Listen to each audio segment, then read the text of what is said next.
as your moderator within our 5-part project management webinar series.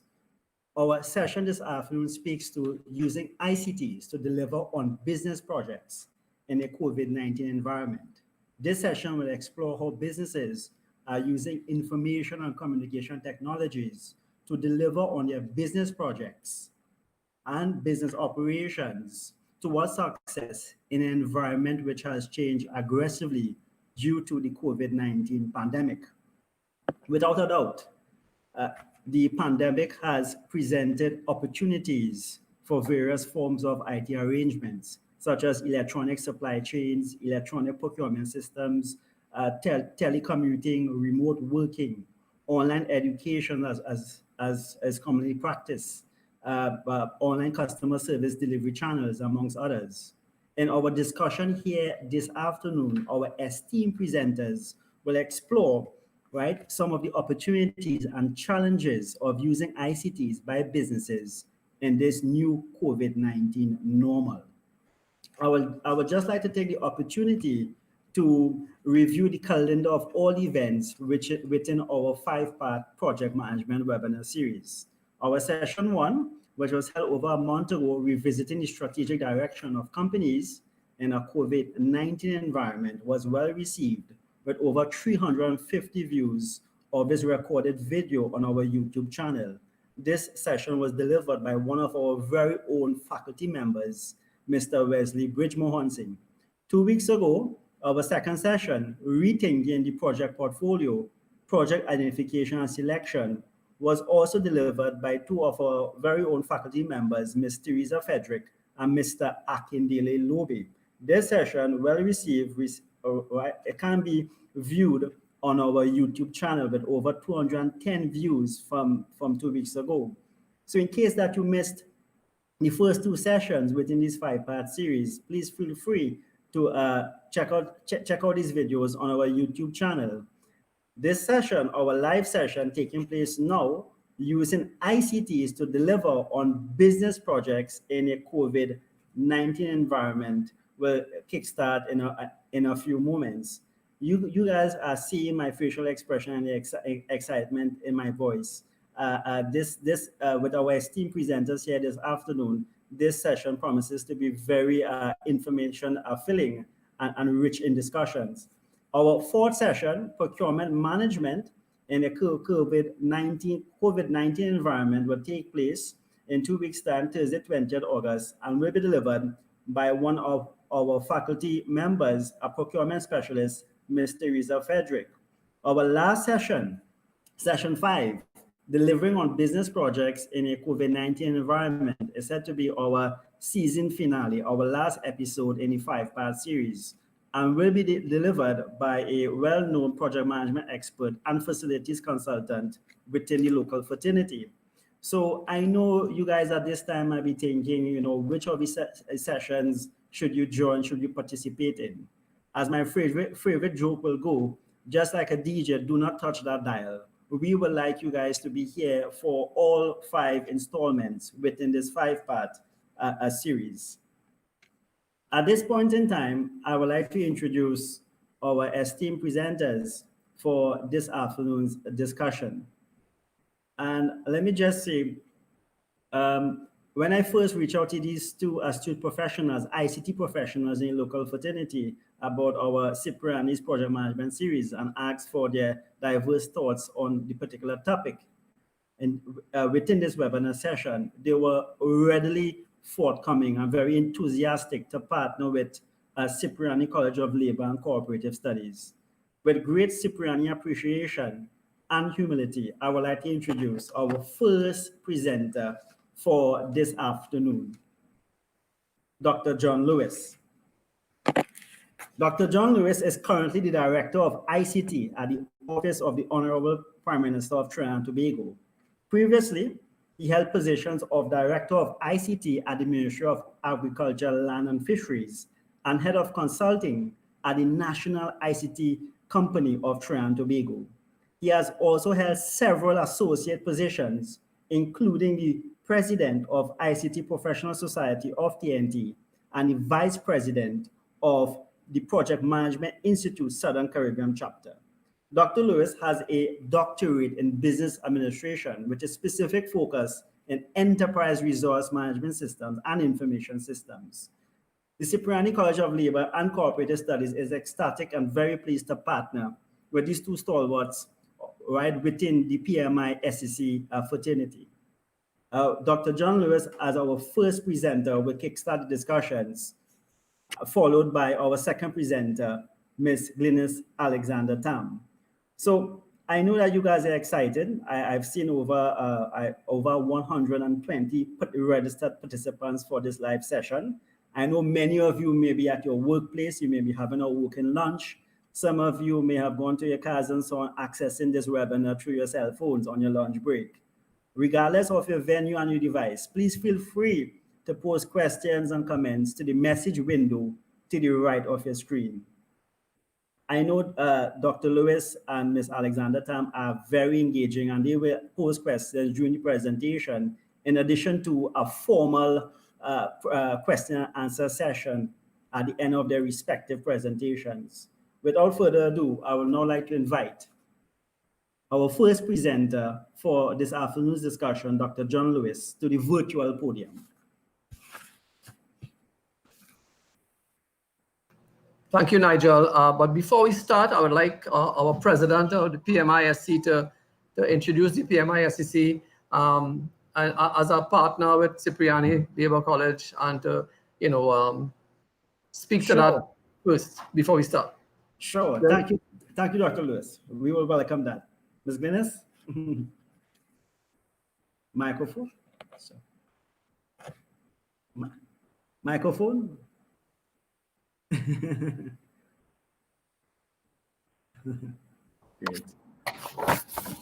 Okay, Nigel, thank you for that wonderful introduction. And good morning, well, good afternoon now, because just after 12, to you all, Cipriani Labor College, and your listening and viewing audience.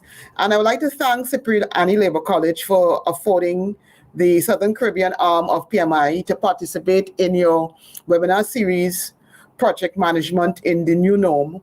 And I would also like to thank you for having it holding this session during lunch, so it's not basically cutting into people's work time.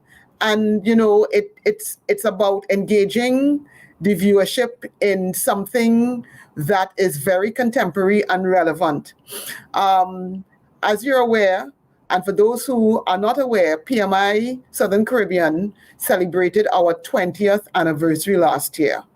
And one of our hallmark events was, in fact, our international conference that we hold every 2 years. So our next installment will, in fact, be in 2021. And it's amazing when we came up with the theme for that event last year, was rebooting for the digital age, looking at the tools and techniques and the thought processes project managers and other related managers would have to focus on as they fine-tune their skills to handle what we call the fourth revolution. Nobody thought about COVID, but guess what? A lot of those things that we talked about in 2020 November, we've had to put into place and practice very quickly in 2020 March. So the chapter has also had to struggle with a lot of the things that businesses out there have had to struggle with. Where are we at in our digital transformation? Where are we at in our level of maturity in accepting and embracing technology? What our internal processes are capable of? What is the level of acceptance our membership, we have 600 members, are able to handle in terms of relating to us in this new way of working, new way of communicating, new way of thinking.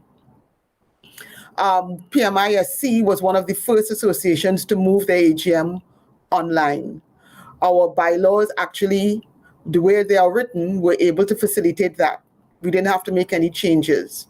We're seeing people doing hybrid of virtual and in-present AGMs, properly spaced, of course, but we were able to move our AGM online and our board elections online because of our setup. How many other associations were able to do that without really having to make a lot of changes? So the chapter is in a good place, and we're here always to share our thoughts and our knowledge in helping our membership and other project managers and other related managers, because as we've come to recognize, project management is part of any management arsenal of tools. So we're here to do that with you today, and I look forward to a very dynamic questions coming, responses in order to help you, the project managers out there, dealing with what we have to face with. Thank you. And John, over to you. Thank you, Madam President, for a wonderful introduction of the PMISC, and to show that we, with good leadership, where we could reach in a short space of time, having to adjust to this COVID situation. Nigel, thank you for, and Cipriani College for this opportunity. So let me do my presentation.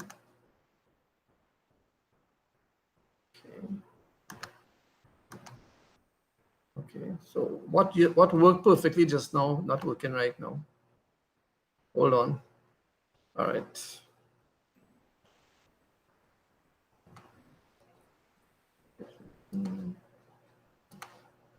Right, there you go. Excellent, great. All right, so guys, again, good afternoon, and thanks for signing on, joining the discussion.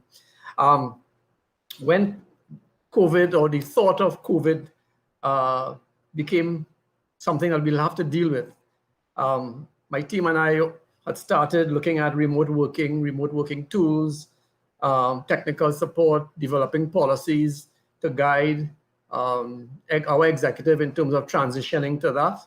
So we were ahead of the game, well, if one could call it ahead of the game, but we were right there before the lockdown started, and we were ready when that time came to register our users, determine what they needed to do, and to get the relevant things in place for enabling remote working. That's being said, it's not perfect. We still have a lot of work to do, but at least we were able to get some of it done, and to allow at least operations to continue with very little disruption. Project managers, on the other hand, may find that more difficult. With COVID and the reduction in the resources, reduction in funding, and so on, there are quite a number of challenges that arose, and it's important to look at some of them. In terms of, and while it's not an exhaustive list, it's important to look at some of the things that we would have considered, normal, or maybe taken for granted. Things like broken supply chains. Nigel mentioned the electronic supply chains, again, in an attempt to try to meet this difficulty. But quite a number of things came to light that I'm certain a lot of us took for granted. Being an island economy, we depend a lot on the foreign market. With supply chains broken, we really had to determine how we're going to move forward, if we're going to move forward, and can we move forward.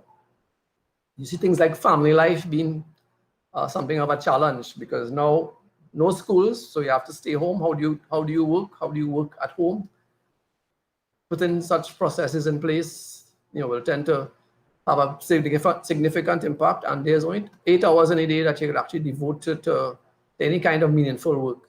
So again, a huge challenge to family life. Obstructed processes. We are so accustomed just popping into the car and going to get something done, walking around the corner. You no longer could do that.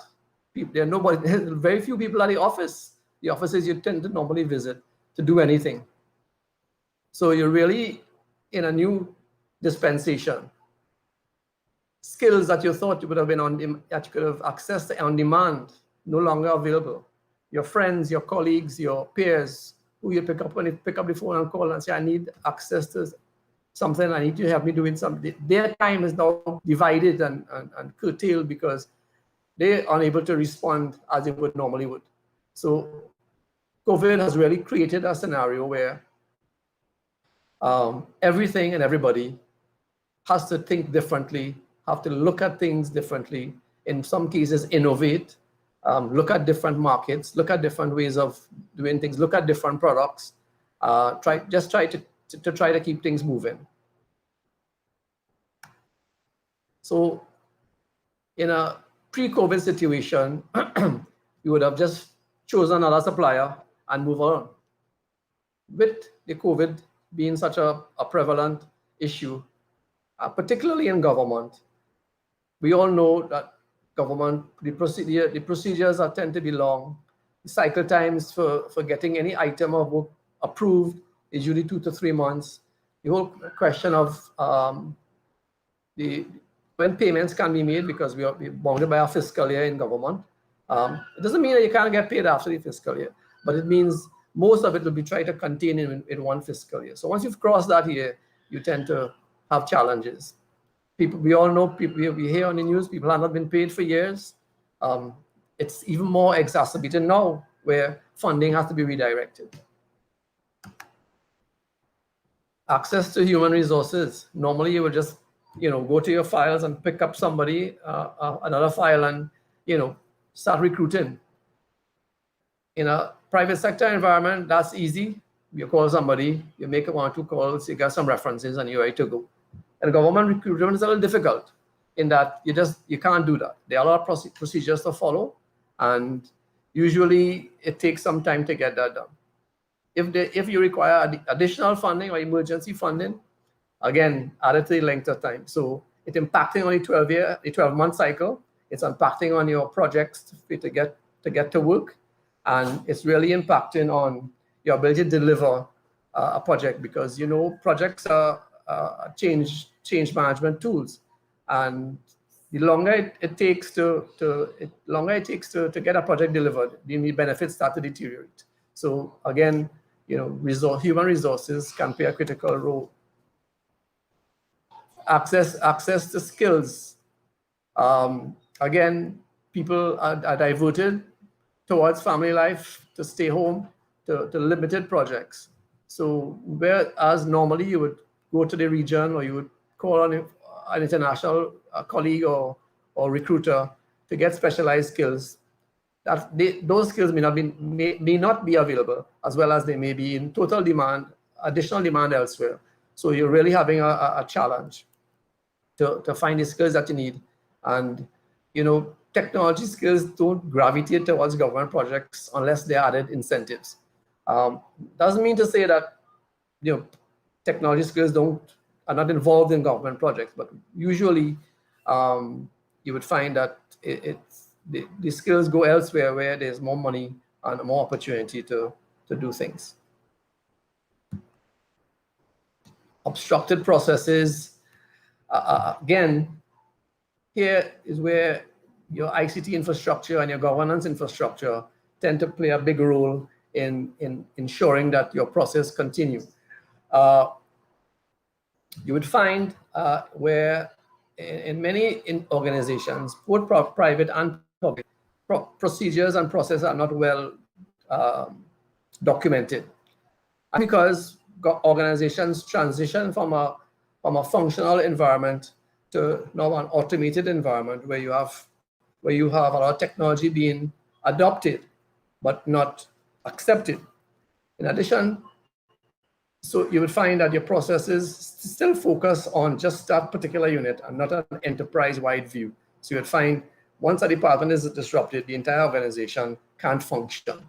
So having the infrastructure and the governance processes to support your processes, you would find that projects tend to slow down, and projects typically are integrated with your general operations, because they stand a bit outside of, unless you have a project management office, projects stand outside of your other operations. So you'll find that the impact there is greater than usual. Limited mobility, access to goods and services, and disruption to family life. I've lumped all those 3 together because all of those are interlinked. Now, in government, of government shared services, and with that, you have a lot of unified communication tools, remote working opportunities, VPN in place. And I must say that I got responded when, at the time of COVID, to ensure that their VPN was upgraded to meet the demand. And they were able to work with their partners to get make it affordable for workers and different ministries to use remote working tools. But with remote working comes in increased security risk, the capability of availability of computer hardware, and the lack of appropriate ICT policies. Now, one thing that is lacking is up-to-date ICT policies. There are policies, mind you, I'm not saying that they aren't, but they are up-to-date. They have new technologies. You have all sorts of different strategies in terms of bring your own device. At the home environment, we need a lot of training for staff, and training is critical, particularly for security, in that what are the risks associated with working from home? Work from home policies, governance policies, data governance, particularly with the introduction of the Data Protection Act and all the other cybersecurity laws, electronic signatures and so on. All those are put at risk when you're out of the secure work environment. It doesn't mean it does not exist in the organization, but less so than out in the wild, so to speak, where people are using the environments such as coffee shops, the park, your house, wherever you might be at the time, the beach, and the risk increases in those particular locations. And last but not least, access to cash and funding. We've all seen the additional funds required to deal with COVID. Ministries may have been asked to cut back on their expenditure to try to assist. Ministries also would have had to divert expenditure to deal with COVID protocols, distancing, sanitizers, masks, and what have you. So we all know that technology and technology-related products tend to be high on the list for redirection of funds. And the reason for that is projects are usually change agents. So they're outside of normal operations. So if you don't have it, it wouldn't affect normal operations. Secondly, projects tend to be disrupted. Who wants to add to disruptions in a COVID situation when things are already disrupted to the point where, some people, their offices have shut down, businesses have closed. So it's not because they don't like technology products, but just where it sits in the scheme of things, particularly in a COVID situation, you'd find that these projects tend to be the one that gets shelved or put on the postponed list until things get better. But even more than this, and these are just some of the challenges that I've once went through, but even more than this, a lot depends on the IT organization, IT units in the particular organizations to be able to, one, assess the issues and deal with them, how to deal with ICT-related problems from an end-user perspective. Because remember, end users are the ones who will be most disrupted, the ones who need more training, and the IT units have to be technology savvy to be able to assist them from an end-user perspective. So for project managers, where they relied little on technology to get their jobs done, now technology is driving project delivery in a big way.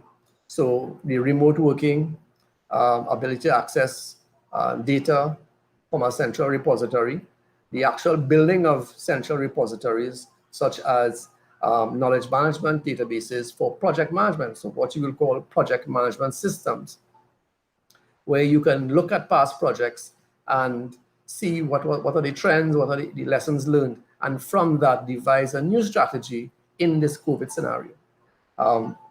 Before that, we would have had to depend on individuals' knowledge, experience, and without that, we probably wouldn't have gone anywhere. So technology now is demanding that project managers and project management office type scenarios be high on the list for organizations, and to use the technology to help enhance, if not push, project delivery, to ensure that money spent benefits to the organization and sustainability for organizations.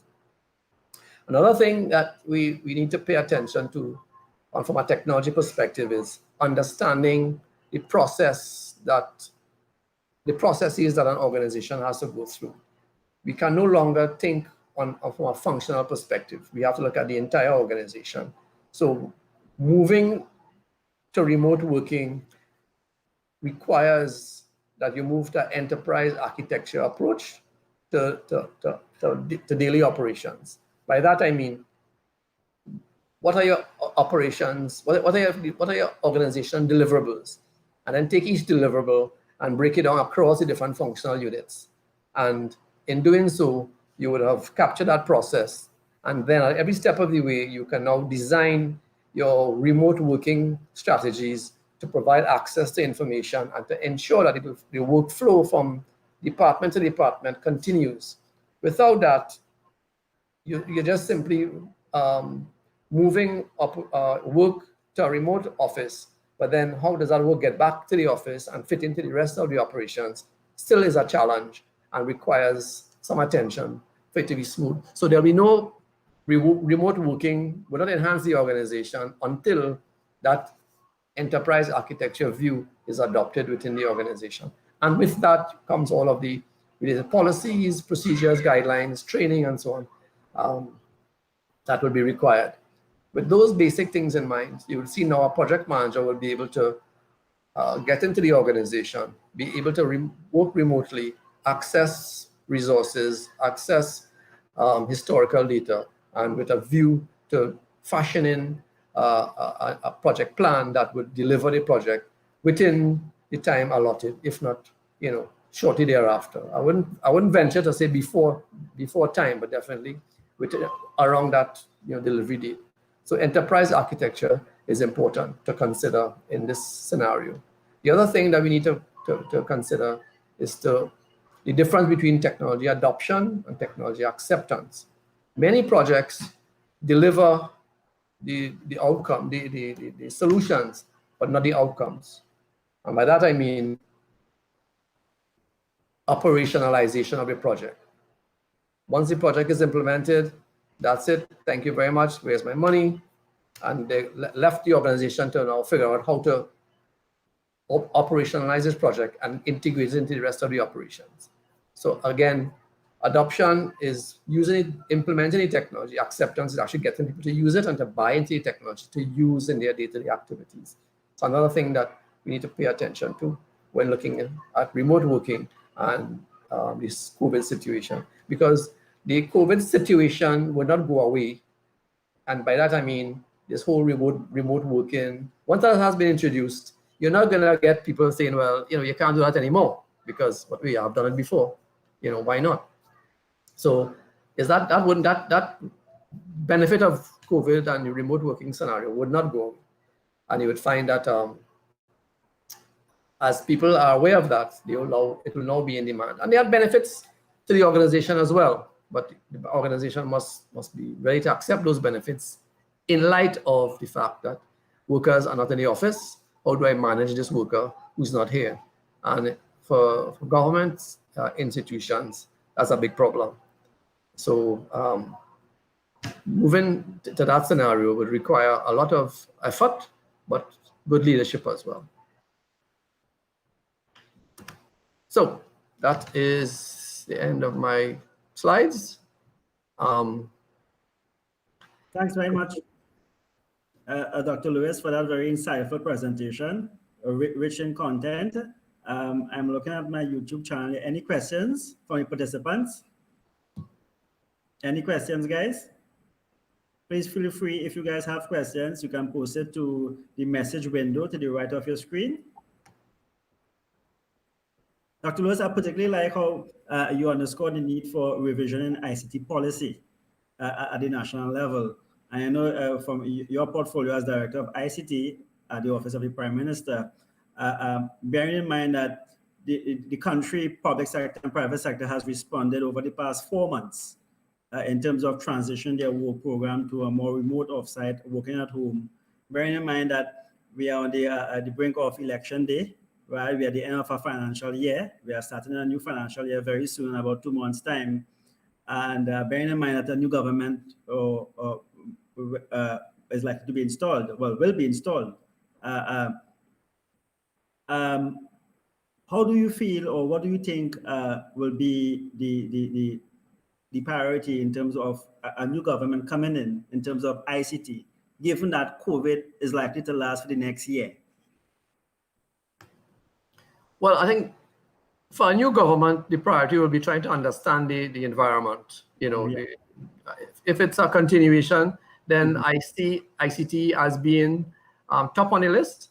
And we have seen the benefits of it already. A lot of ministries have using the remote working. So I think that notwithstanding draft estimates were already submitted, I think the whole ICT aspect of it will receive some attention. And the Prime Minister has also indicated that there'll be some attention paid to ICT. So I look forward to that.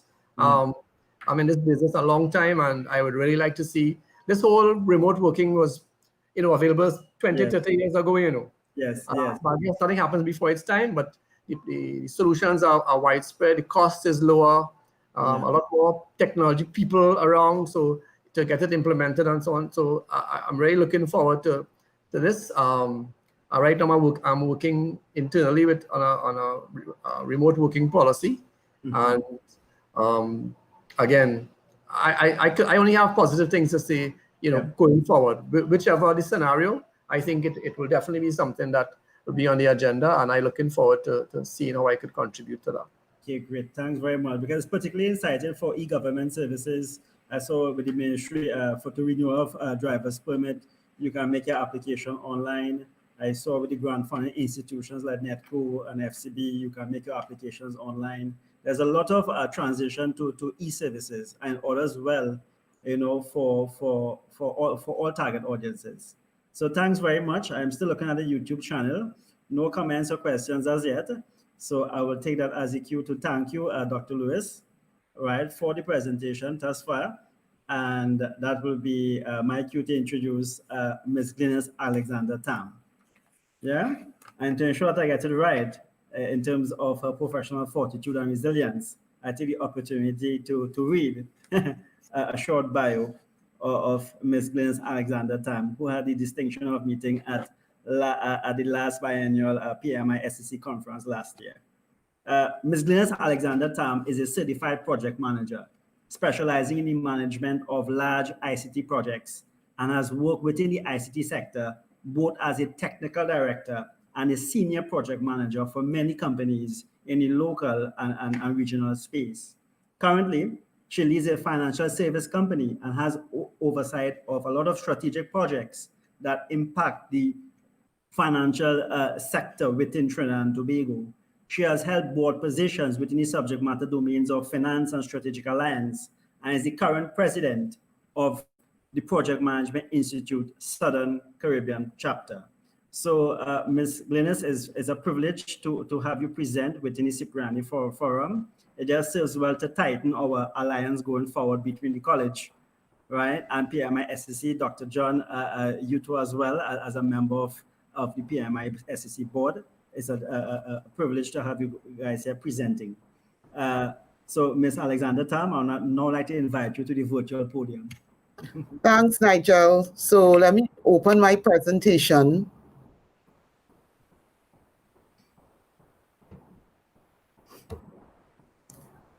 So as I listened to John do his presentation, what he has actually described is digital transformation in motion. Oops. Of course, once again, what worked well, So what we're talking about, digital transformation in motion. And I am really excited for what I think would be, we always talk about in management, and for persons who have an optimistic outlook, when you get lemons, make lemonade.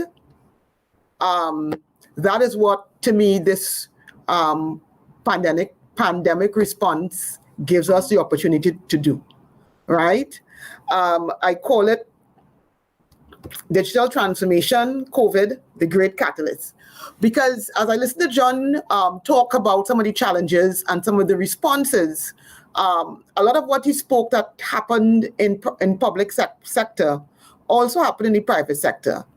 There may be the opportunity for a faster response, but the issues were all the same.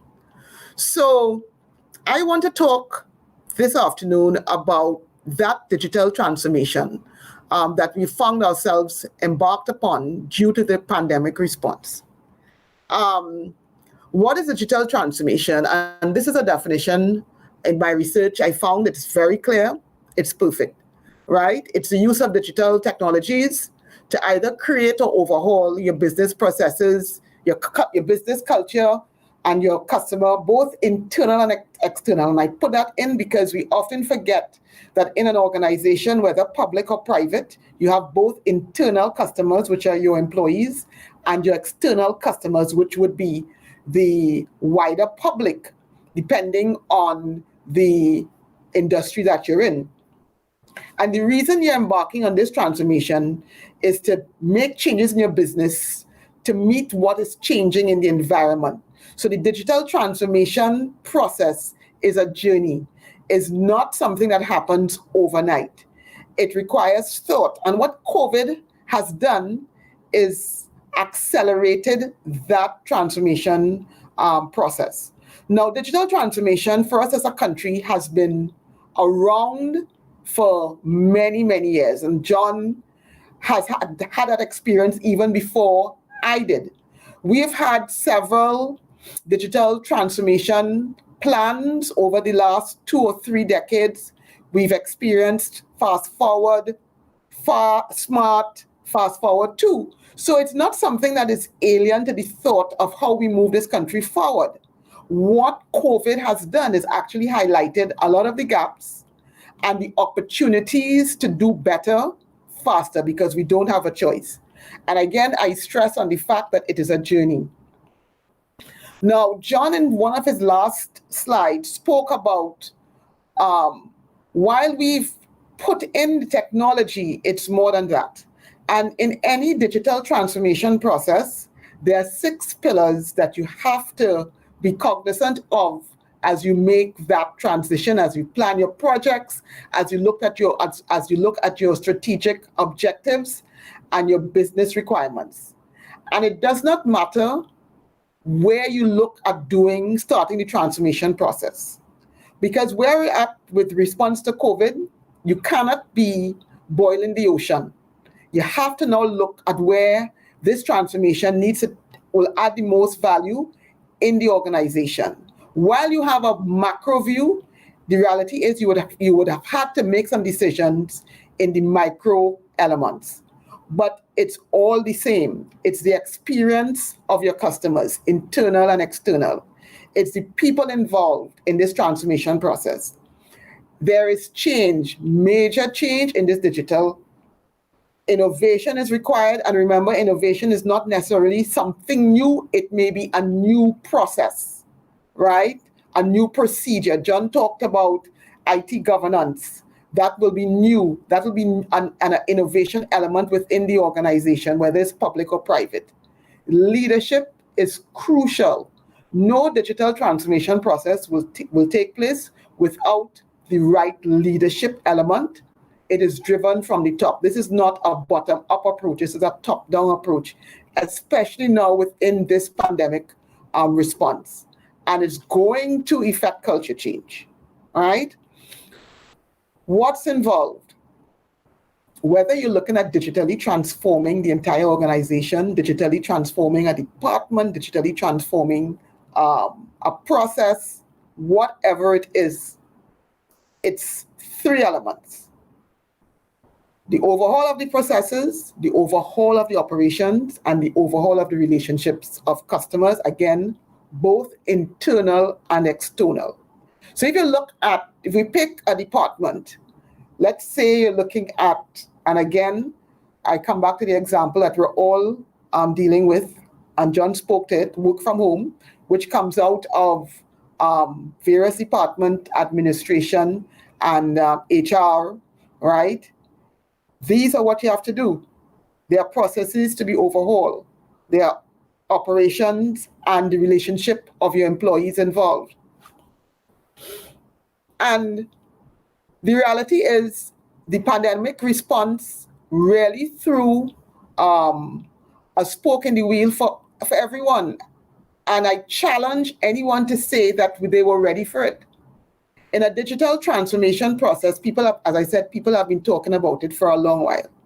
There are those companies who really never gave it a thought. We're going good. We don't need to do any of that computer thing. My employees working well. You have those. You've had those who knew they had to have a digital transformation plan and were procrastinating on it for whatever reasons, because there'll always be a reason why. You had people who were in the midst of transforming and had their plan put out there. They had a whole project portfolio associated with it. They had their timelines and they were executing the strategy. And then there were those who had already embraced it, accepted it, and was part of how business was done. But not even those persons, I am sure, were ready for the pandemic response, because the pandemic response really threw everything up in the air. But now, as we've had now 4 months of this, is how are we going to put some structure to whatever part of the transformation journey we were in, whether it was zero or we thought we were really there with it, right? There would be some major overhauls that had to be done, because the plan that you had put in place before requiring a pandemic response on COVID, guarantee would have had to change. It's not the same plan. Whether you were planning to do it or you were in the midst of executing, plans would have had to change, right? And for those who have already thought they would digitally transform, you would have had to put there will be new planning mechanisms and new reviews, etc. So again, it's a journey. Now there is digital transformation and then there's automation. Digital transformation is the macro view. There will be automation inside of that. And for a lot of us, we are automating. We are doing the automation. We still have to grapple with the overhaul of the policies and the processes that John spoke about earlier. Some people were able to adapt quickly. Some of us still scrambling, and some people actually ground to a halt, right? And now have to look at picking up the pieces and reviewing what they thought they were doing, and making some hard decisions.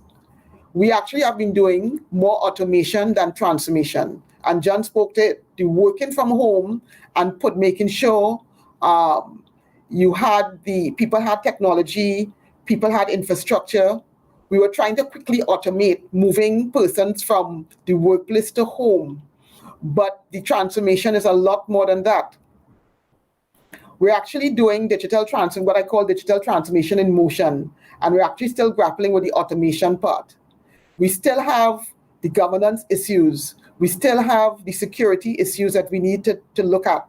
We still need to look at the workflows, because I am certain in some areas we have actually automated inefficiencies, because we were inefficient in the physical space, and we have actually automated the inefficiencies in the remote place. So we still have to look at what is really adding value to the organization.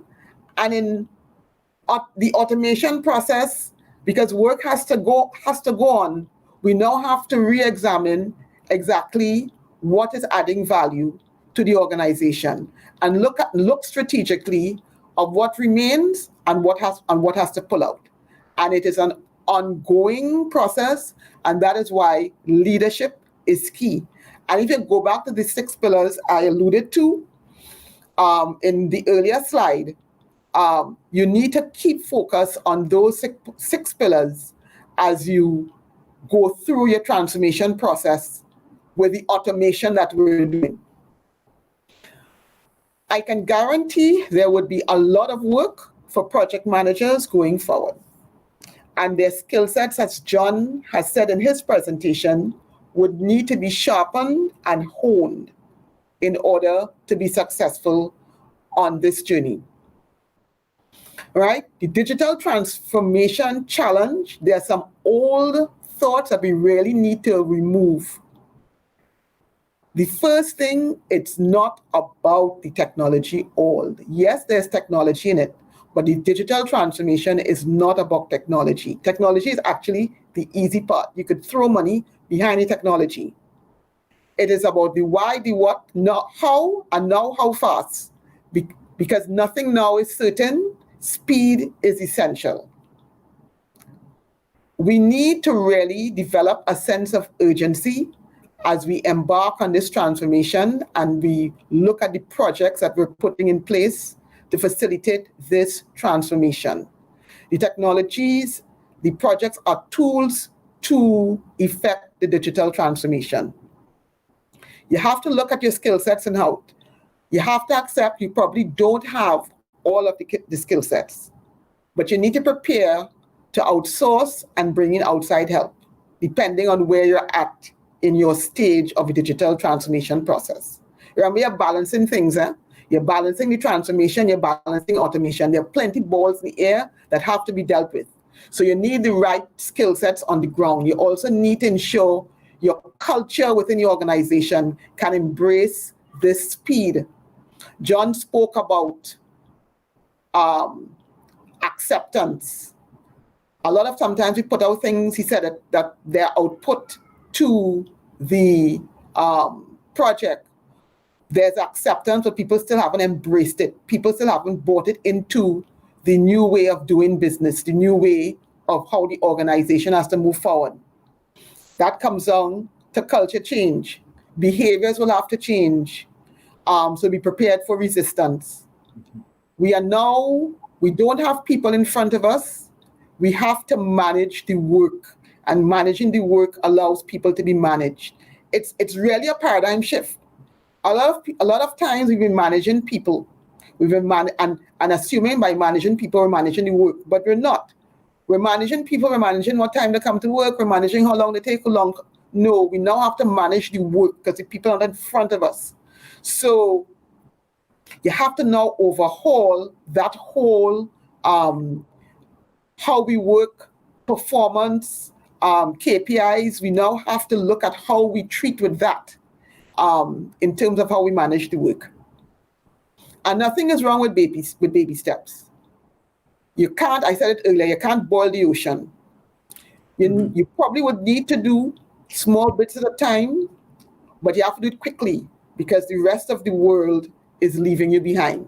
Again, go back to your 6 pillars of digital transformation. And if I use the current example, John used it, I will use it to build on it. The work from home response. It's about technology and infrastructure, yes, but these are all the issues involved in that. How many people know, as you have moved your employees from home, if the workman compensation insurance that you have will cover the people working from home? Do you know that? You have to ask yourself those questions. How do we deal with the fact if somebody says, yes, I'm working from home, but I'm sick today, so I will not be out? How do you grapple with that sort of in your mind? Because somebody might say, but you're home already, right? But people are going to get sick in some form or fashion, right? It might necessarily have anything to do with the virus, but there may be something else, right? People are going to be stressed out because in this time, we are going to see a lot of mental fatigue because while there's work, in the back of people's mind, you're still dealing with the uncertainty of if, when I go out, can I come back home, bring this virus into my house? So while people may in fact be all chippery at the meeting, believe me, there is concern in the background. Every time, I guarantee you, every time Ministry of Health bulletin comes out, as it did this morning with 8 more cases, there are people who are mentally stressed by just that information. So you have to look at how you treat with those sort of issues. HR, security. We are working from home. Our laptops are home. What are the IT governance issues surrounding what data people can accept, what data people can download, right? As they access production data within the environment. You have those issues. You have industrial relation issues for those environments that may be unionized. What does working from home mean? Again, performance. If you don't put in the proper objectives, KPIs, etc., how are you going to judge performance? As I said earlier, a lot of people were judging people's performance by the time they come to work, how long they stay in the office, lunch breaks, as opposed to managing the output and the work, performance, and then the operational risk issues across the board, and then behavioral change and cultural shifts. So by just looking at all of these things as respect to just the little element of work from home, think of that right through the organization as you treat with the digital transformation. And it would be remiss of me as a project manager who has worked on a lot of big IT projects, of which some of them have been digital transformation based. It is a project. Any digital transformation effort is a project. Whether they're doing it in small bits, as you most likely will have to do now, in order to effect the change you want at the end of the day, it's a project. So all the elements of project management will be required. And then there are a range of different methodologies you could use, right? It depends on the project, your environment, the skill sets you have, right? But it is a project. So you need to treat it as a project, right? With the proper planning, the proper documentation, the proper monitoring, the implementation, all right? The lessons learned, the constant feedback loop. It is a project. So do not discount that as you embark on the journey or pick up where you left off when COVID hit, right? And you change. The whole changing process is a project. So this is where we're at. It's digital transformation in motion. The response to the pandemic has kicked most companies into this, right?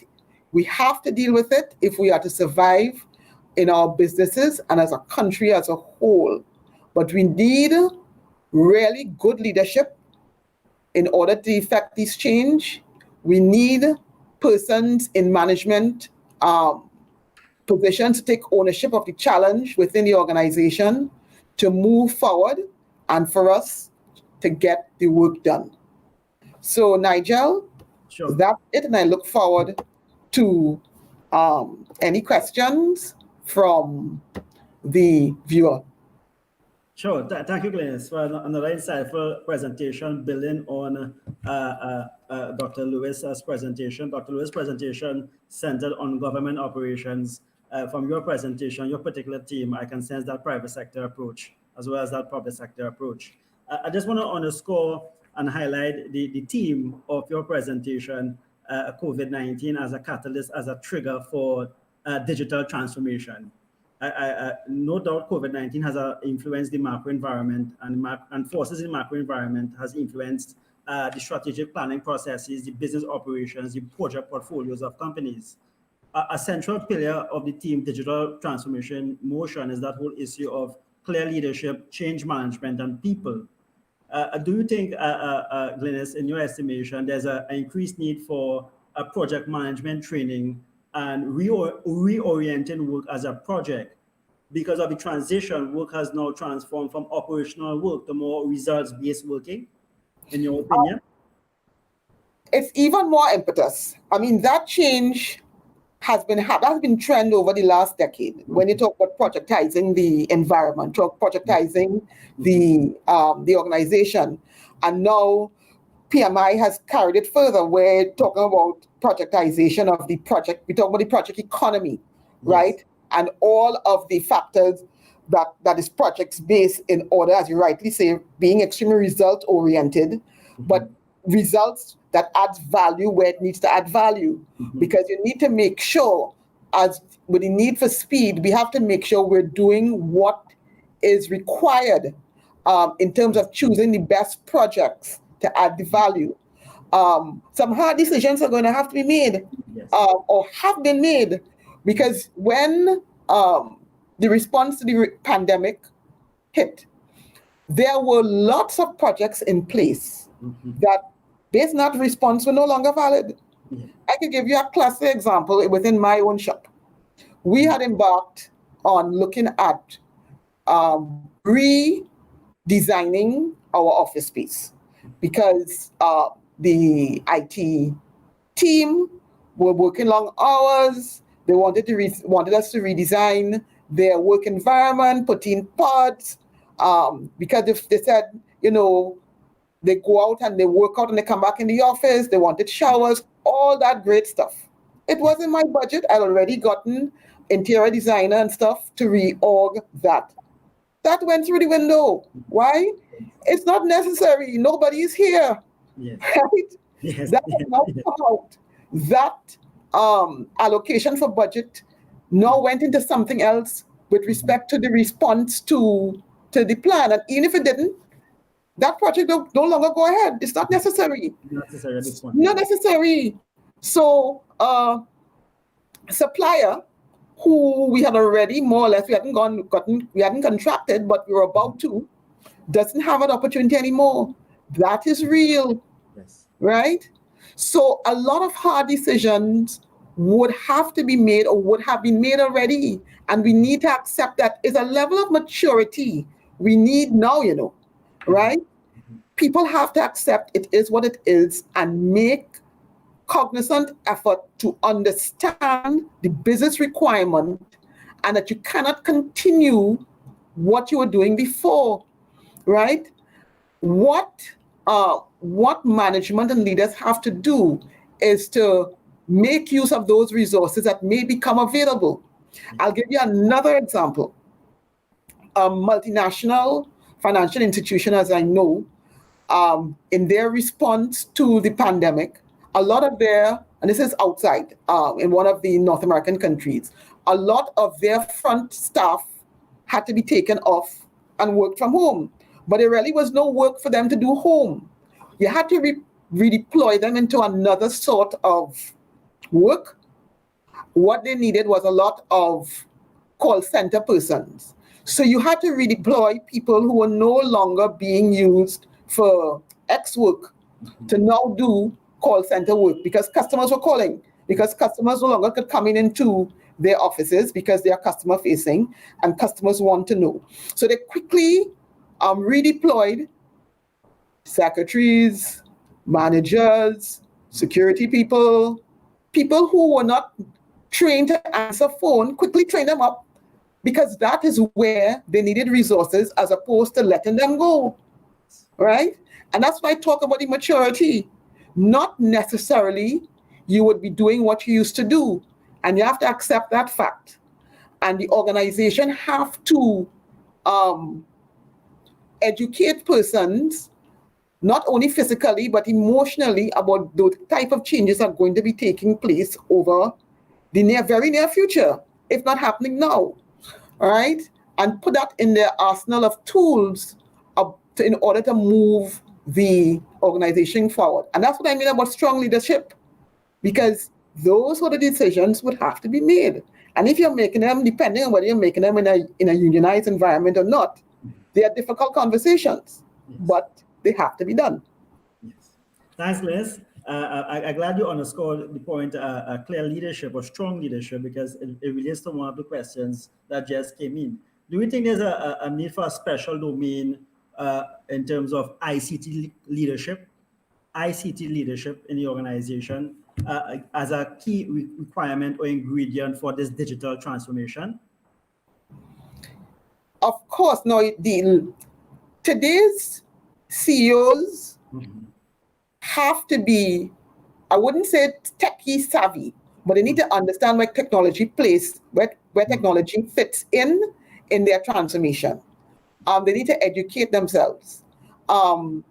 Today's CEOs, while they may have a CIO, have to have a very close relationship with their CIO, right, and they also have a very close relationship with their risk people as well. So CEOs, general managers, people at the top, have to understand the technology and they have to understand the risk, right?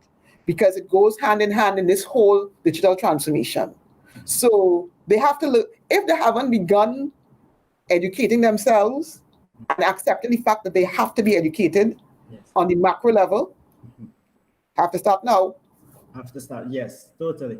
Thank you. Another question that is coming in from one of our colleagues, Ms. Deborah Johnson. What do you think about the consideration that not everyone is wired for remote working? John, you want to take that up?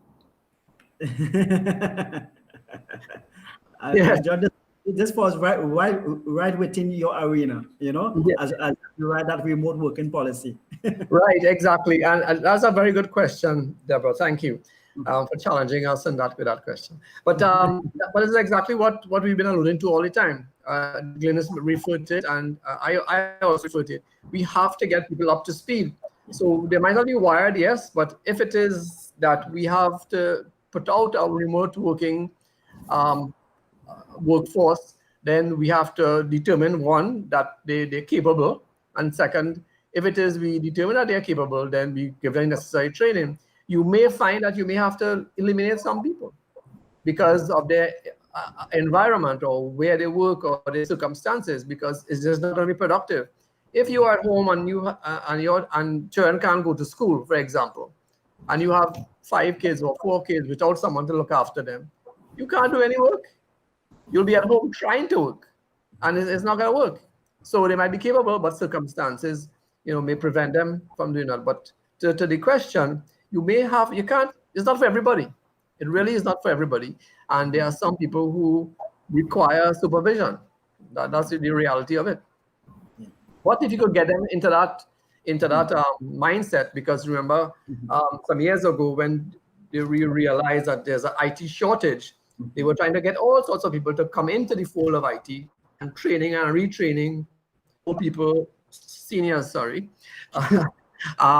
women who are at home, stay-at-home moms, and so on. They were trying to bring everybody into the fray, even the disabled who are at home, are not getting good employment. They were trying to bring everybody into the fray, and this is no different. You have to try to see what you have and give people the opportunity. If they can't, well, they just can't. Find something else for them to do. Thanks, Dr. Lewis. I believe on that response, I know Glynis spoke about redeployment of staff, right, in other areas that they might be needed by the company. In addition to, eliminate or downsize the workforce, do you think companies within the local landscape has made measurable attempts to retrain their workforce and facilitate transition from face-to-face working at a physical storefront to remote working or some blended approach? Do you think sufficient training is being done, or how would you, what recommendations would you make for both private and public sector companies to retrain the workforce given this new environment? Nigel, I think we don't have a choice. There is absolutely no way you could survive if you're not embarking on retraining. You can't. Now, another very important element of digital transformation, and I spoke a bit earlier, is culture. And one of the elements of culture in this is about empowerment. You have to develop, companies are going to have to empower persons to give suggestions or contribute to the changes that are taking place. Add value by their suggestions. And not suggestions in a vacuum. Suggestions with a plan, suggestions with construction behind it, right? And you need to facilitate that environment because it's going to take all hands on deck to move it quickly. Because as I said earlier, you really don't have tomorrow. You don't know. We don't know how much more cases are we going to have tomorrow. We don't. I woke up this morning, I saw 2 areas in government have had to close for sanitization. Today it's 2, tomorrow maybe 3, right? We don't know what financial institution that you're going to drop a check or whatever and maybe close some more. You don't know. So we have to work with speed.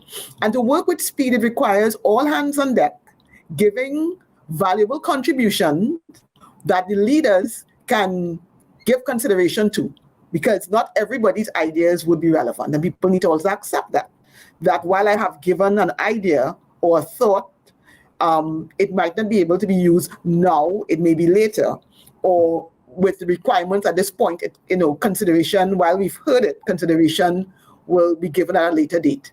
But we need to facilitate an environment of collaboration, people willing to give up their ideas and share it and come up with good plans, because we have to move with speed.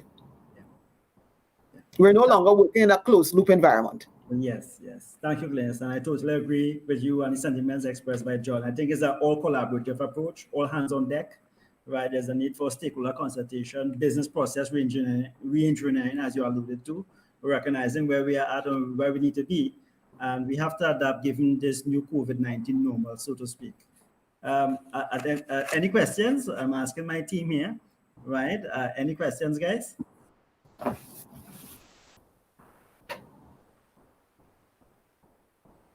Right, I have a question coming in. Glennis, I guess this is for you as president of PMI SEC.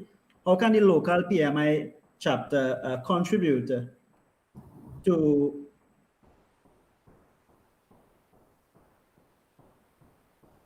equipping members in this rapid change? The chapter has been doing to really retool and contribute to members' development in this period of transition? Well, what we have been doing really, as I said, we've moved all of our webinars and stuff online like everybody else. And what we have been focused on, no different from when we started this engagement with our conference last year, we were focusing on, and we continue to focus on the member and about making sure the member was equipped for this digital age. So what you would have found is that with the pandemic, our technical sessions are focused on that, the equipping members with the tools, the thought processes to be able to function in this environment. We had a very good session last week with Dexter Emmerich, extremely good session, giving people tools and techniques in dealing with this as well. So continue to visit our website. What we've also done, and again, very important, because Trinidad is a real special place for project management. Yeah. Unlike in the more developed areas, project managers are project managers. They see about projects only. With small island developing nations like us and our economies, project managers are lots of things. Yes. Project managers are auditors. Project managers are financial controllers. Project managers are administrators in HR. Project management has become part of the arsenal, right? So they may not be labeled project managers, but guaranteed they're doing projects hands down, right? So what we have also done is that we have developed what we call a strategic alliances with quite a few other like professionals. So we expose our project managers to content from those areas, like ISACA. IDB has had a lot of things running, and there are quite a few of other alliances that we're engaging with at the moment. Energy Chamber. We're looking to work closer with the Professional Engineers Association. So that's another thing. We're bringing in all of this content and giving our project managers access to content from other related disciplines that they would have to interface with in their organization, right? Again, facilitating collaboration and making sure people are equipped to really operate in this whole digital age. So visit our website, pmisec.org. Thank you, Glennis. If I could add, Nigel, and Glennis, I thought you were going to mention, as you mentioned, strategic alliances. I thought you would have mentioned the volunteer opportunities, which are very practical ways of getting information and learning the new skills. And we've had quite a good with TTOC, and we're developing a new relationship now. And I don't want to talk out of turn, but we're developing a new relationship now where we we have more of that in a more involved way and a more wider scope in terms of opportunities available to project managers and the membership of PMISC. Yeah, John, I'm familiar with the volunteer program that you guys are coordinating at this point in time. Some of our associate degree students are volunteers within that particular program, and they speak very highly of that program, right? Since any questions coming in? Any questions, guys? Glennis, I totally agree with you that project management, as I often joke around, is the eighth wonder of the world, and life is a project, and the contemporary project manager has to be multifunctional and be cross-cutting in all knowledge areas in the business. So I totally agree with you there. A question coming in from one of the former presidents of the chapter, Ms. Cynthia Hayes, our mutual colleague. Right, I'm glad to have Cynthia locked on with us. She's asking, what's the level of exposure to risk? The level of exposure to risk. I'm thinking risk to IT projects, given the current scenario, and the risk management strategies that companies can employ in managing risk in IT projects, given the current scenario. Well, for me, it's no different than pre-COVID, because with every project, you have to clearly identify your risk and your risk owners more so now, and making sure that your risk owners have, and that's something else I forgot, and I would like to bring in here. We need to make sure as we restructure our projects and restructure the organization, we build an element of redundancy, right, within the projects, within the digital transformation.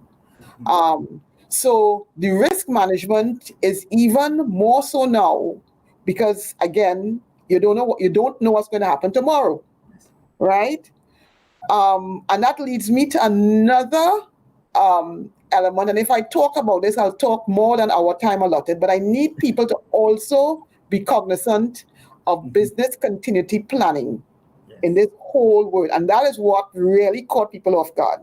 A lot of organizations did not have their BCP plans in place, or if they had them in place, it was in a folder on a desk somewhere, not properly practiced, not properly reviewed, not using scenarios to play it out, and it caught a lot of people off guard in terms of what they needed to do when we went into that stage at that weekend of the 13th of March.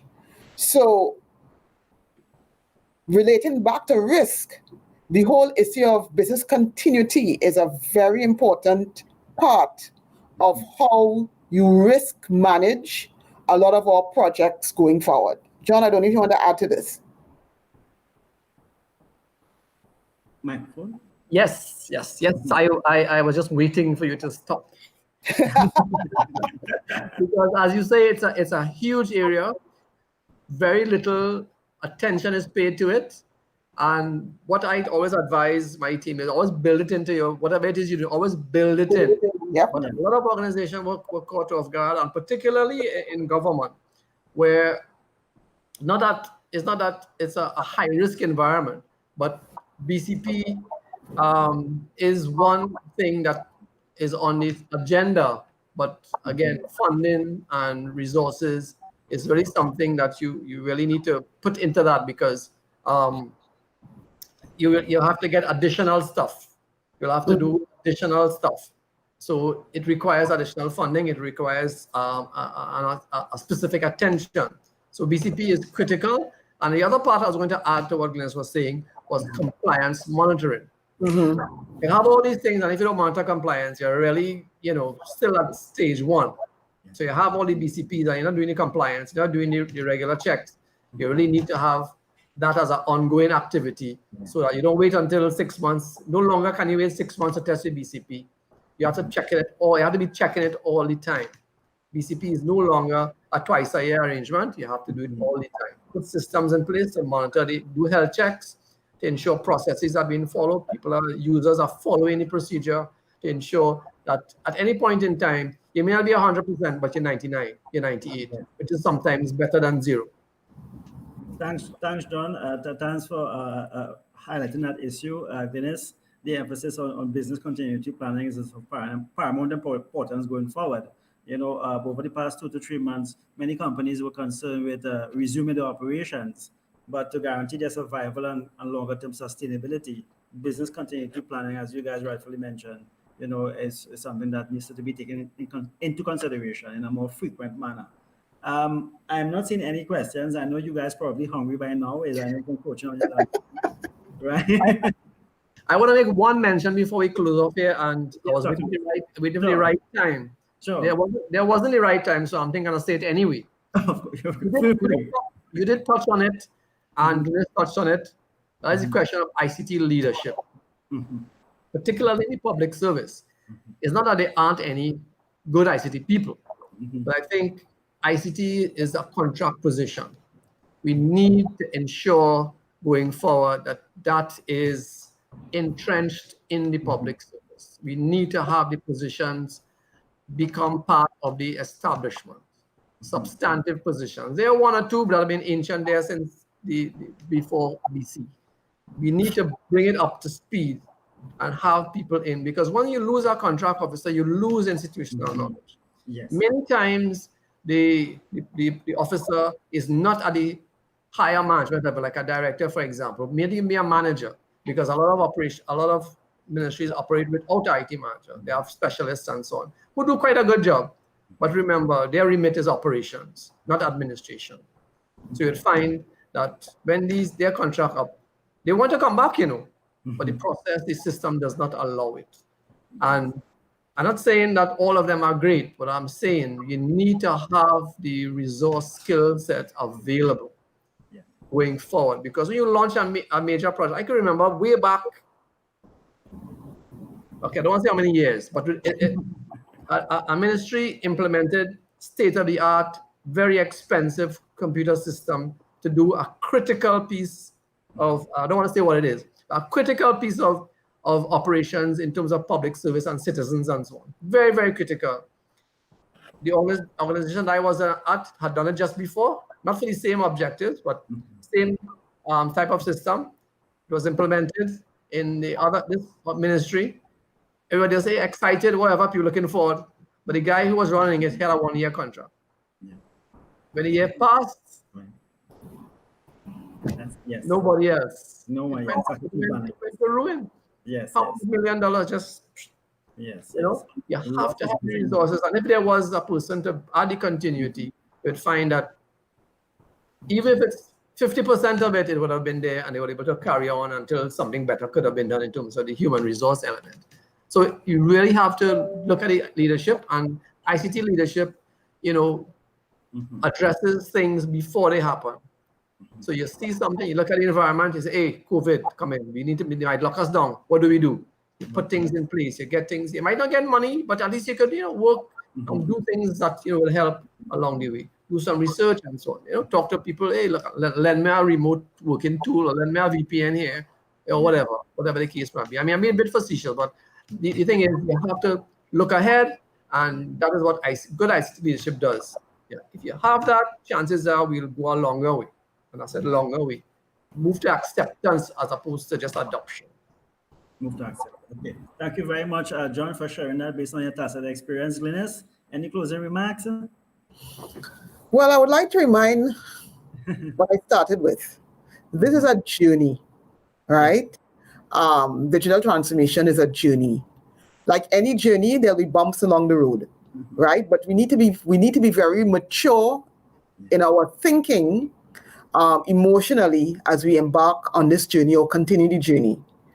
Change is inevitable, right? We have to embrace the changes that come our way. And again, as I said earlier, make lemonade out of lemons. This is an exciting time for all of us in the ICT sector. Really exciting. We see so many opportunities for growth, for change, to move us along to what we always want to be, first world status. There is this huge opportunity. There's a huge opportunity for work. People worry about losing their jobs, fair enough, but there's also a huge opportunity to retool yourself, right? And get involved in the changes that are taking place, and put yourself out there, right? So I encourage person to embrace the opportunity, use the opportunity to train yourself. Don't leave it all up to the organization. Nigel, I am sure you have been seeing the amount of training online Yes. in the Indeed. global space. Yes. There are so many conferences that have gone online. So where you would have had to cater, I don't know, $40,000 city to jump on a plane, hotel accommodation, pay for the training, Mhm. that has now cut down to probably 1/10, Yes. if not Right free. off. Yeah, now If just right off book courses, yes. yes, There's Coursera, Udemy, right, yeah. if not free. So the world is really now your playground. There's no reason why you cannot thrive in this real uncertain times, because there are so many things happening out there that could be to your benefit. So you just need to take that go-get approach and do what is required for yourself and for your organization. Thank you, Glennis. And I like how you underscore that. Rather than embrace COVID-19 as a challenge, see it as an opportunity for individual transition, for community transition, and national transition. Thank you very much. I know we can't offer both of you lunch during this virtual session, but I would like to underscore the college's thanks and humility and appreciation for having both of you here, right, for the past 1 hour and a half. Thank you for participating, for that dynamic discussion and tacit experience you all brought to the floor. I particularly like when a webinar or discussion can evolve in a natural and fluid manner. And with your professional fortitude, that happens so very easily. So thank you both yet again. I would like to also thank, as I embark on my vote of thanks, members of our IT department, Antonio Armstrong, John Glennis. You will know that he has been with us for the past week, eating doubles during our pre-test sessions and so on. So Mr. Antonio Armstrong and the rest of the team there, thank you guys very much. They're like doctors on call. I would like to thank all the viewing participants, right? About 40, 50 of you, right? As well as members of staff, members of the executive team, management, students, and your staff and external stakeholders at the college for really supporting this initiative. And the webinar series from the project management department within the college is just one webinar series being orchestrated at this time. We also have webinar series from the cooperative studies department and labor studies department, because COVID-19 is cross-cutting and it permeates across all areas, right, in the workspace. I can safely say that the third installment of our 5-part webinar series was a great success. And I know that you will be looking on for our 4th and 5th sessions, right, in the coming weeks. Please feel free to offer us feedback on this third installment. I know Antonio will post up the webinar form, feedback form.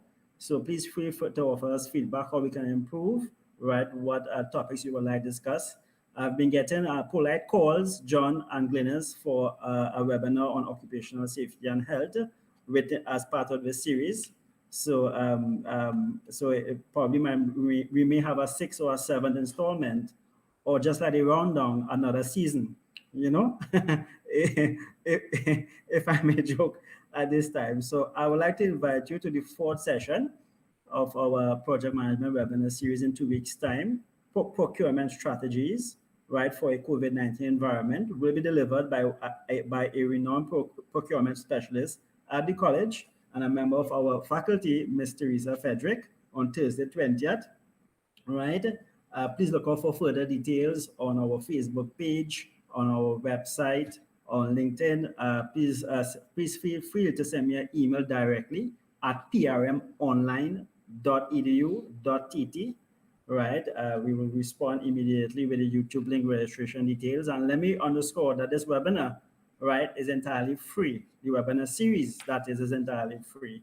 And through networking, through participating, you can really get hold of strategies that contributes to your individual development, your professional development, and your community as well as national development, as we collectively battle COVID-19. I think I have said enough. I myself is pretty hungry at this time as well. So to the entire team, thanks again and good afternoon. God bless. Thanks, Nigel. You're Thanks. very welcome, Guinness, John. Later. Later.